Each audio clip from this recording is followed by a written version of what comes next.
Binaboto?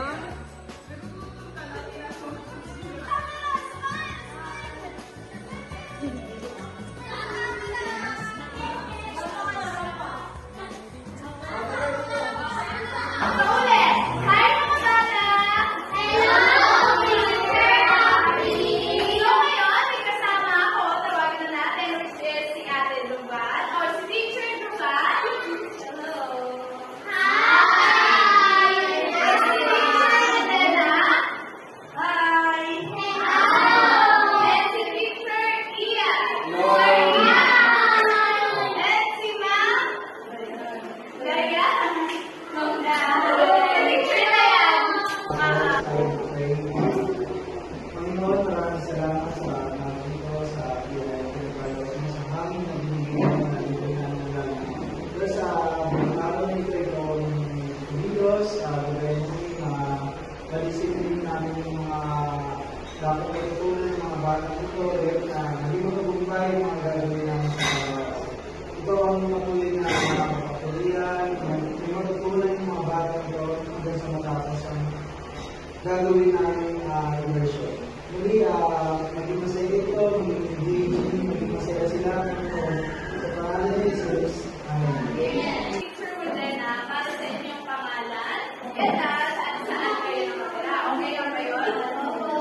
Ano yung mag-start? Pagkasulat ng pangalan, lahat naman yung picture after yung mga pangalan. Okay lang ba yun? Okay.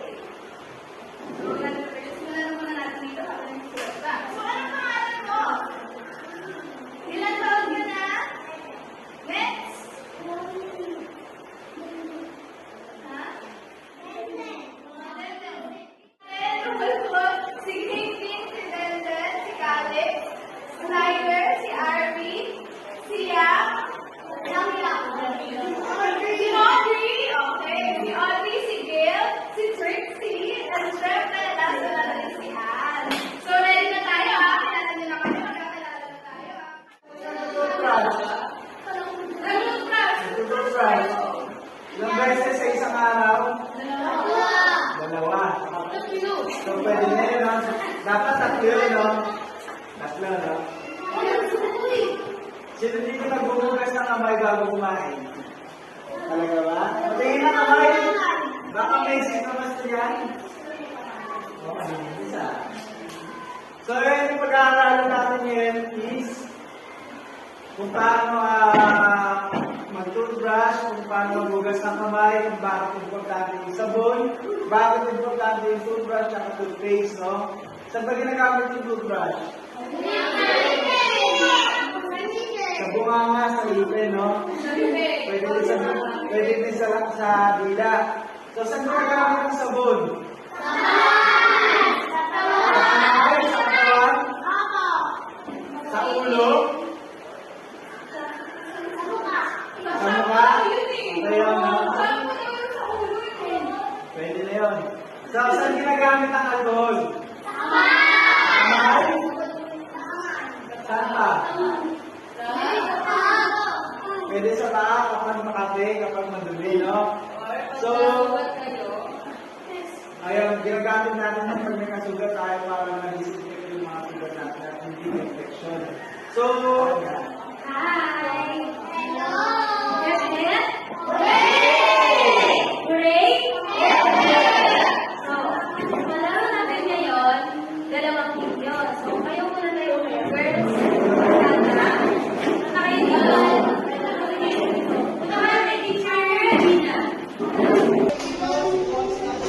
Gagawin nyo ngayon, yung mga atin nyo, ilaw, sabon, at then,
tayo, dapat natin na magugas tayo.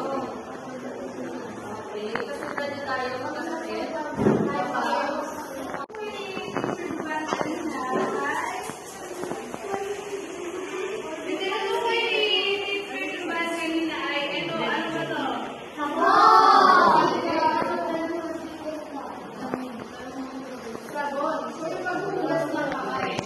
So, mamaya, ituturo ni Teacher Duban paano ka magbugas ng kamay. At yun, i-discuss muna ni Teacher Abby, ano ba yung importansya ng mga ginagamit natin product.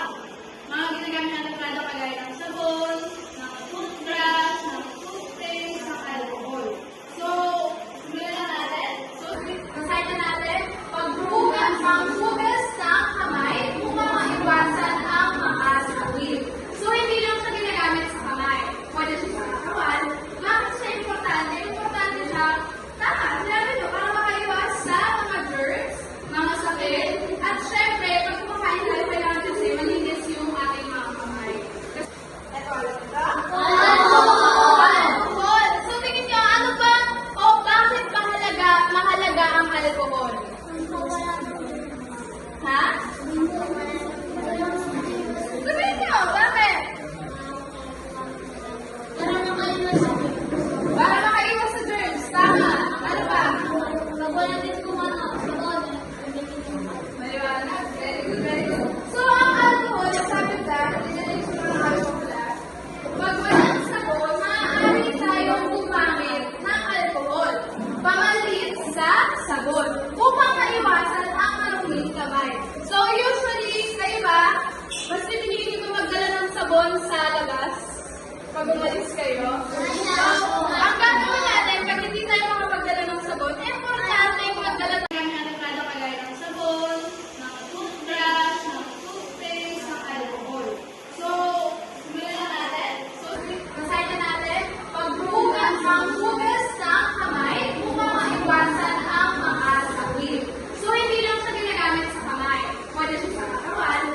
Bakit siya importante? Importante siya, tama, sinabi nyo, para makaiwas sa mga germs, mga sakit, at syempre, pag kumakain tayo, kailangan kasi malinis yung ating mga kamay. Ito, alam ito? Alcohol! So, tingin nyo, ano ba, o bakit mahalaga ang alcohol?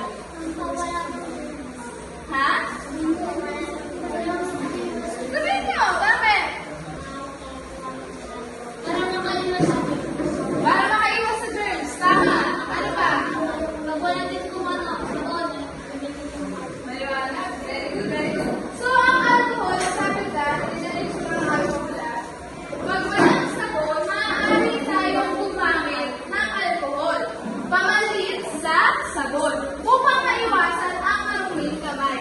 So, usually, kayo ba, mas pinili ko magdala ng sabon sa labas pag umalis kayo? So, ang gagawin natin, pag hindi tayo makapagdala ng sabon, importante yung magdala tayo ng alcohol. Tama, importante yung magdala ng alcohol upang mapanatili natin malinis ang ating kamay. Very good. Bakit nga may importante ang toothbrush?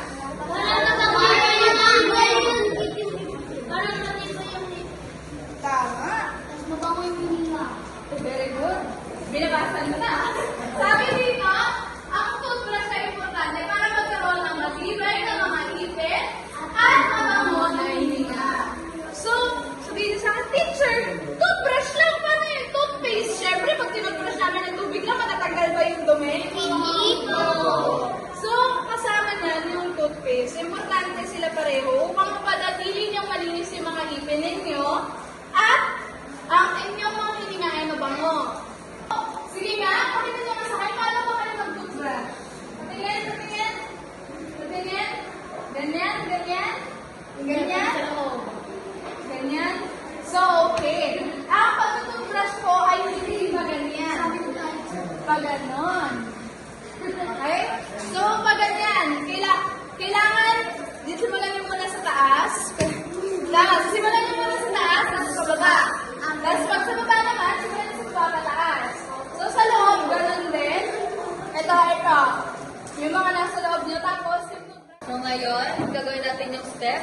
First step, basahin yung kamay. Okay, tapos mo muna yung kamay mo. And next time, lagyan ng sabon. Sabon!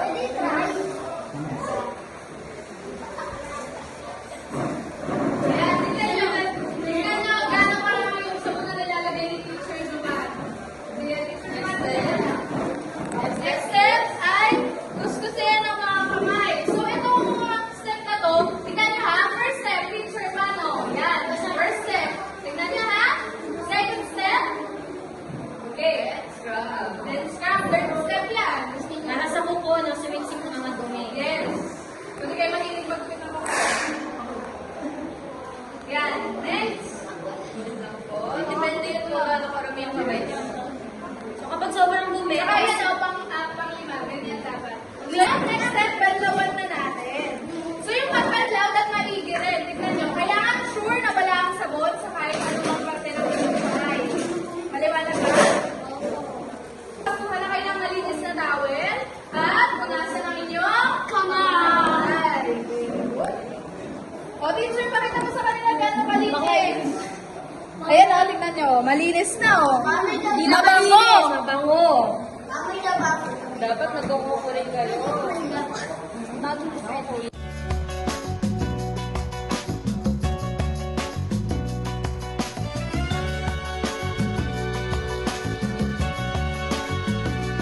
In this night of starry sky, my baby told me with a sigh, saying words that came across as a doubt.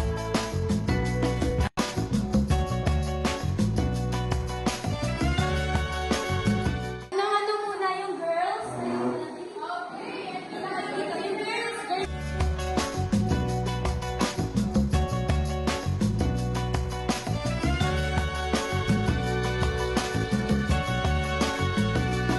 In this night of starry sky, my baby. Tayo po mga ulo. Lord, maraming salamat po sa pagkain na meron kami ngayong araw. Bigyan po ang bawat isa. Nawag maging masaya po kami sa aming kakainan. In the name I pray. Amen. Enjoy ba kayo? Oo! Matagalan. Pero tawagin natin si teacher na yan kasi maglalaro na siya regarding sa mga pinag-aralan natin kanina. Ready ba kayo? Oo! Matagalan. Teacher na yan, ikaw na po. Sino na talo kanina? Dapat alam niyo sagot kasi sa mga tanong ko, ha? Nag-head! Okay! Okay! Ano yung step 2 sa pagbugas ng kamay? Wait, dito muna. Magdalay lang sa board. Okay. Wala pa si Oti. Next. Step 5. No? Hindi. Paguyuin ng kamay. Ay, galing. Next. O, magbigay. Ay, kasama. Kailan magbubugas ng kamay? Magbigay ng isa. Sila muna.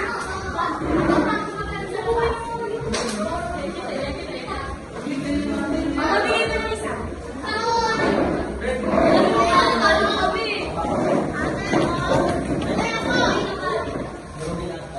Sila muna kasi di ba natalo sila kanina? Next.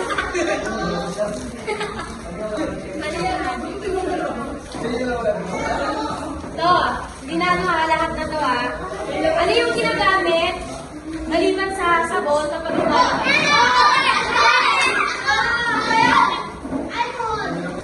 Ngayon, sa nobserbahan ko kanina, magpipili ako kung sino yung nahili kanina.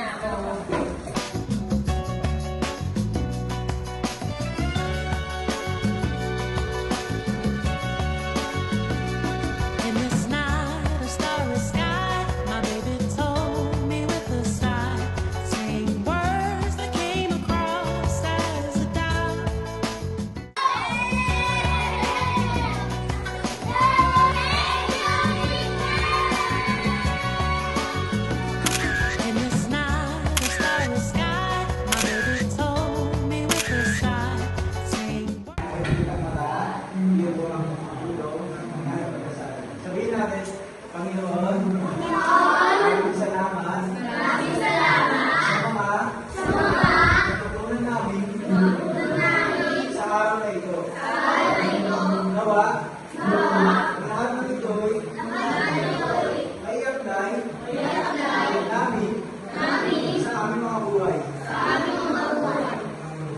Sa lahat ng aming natutunan,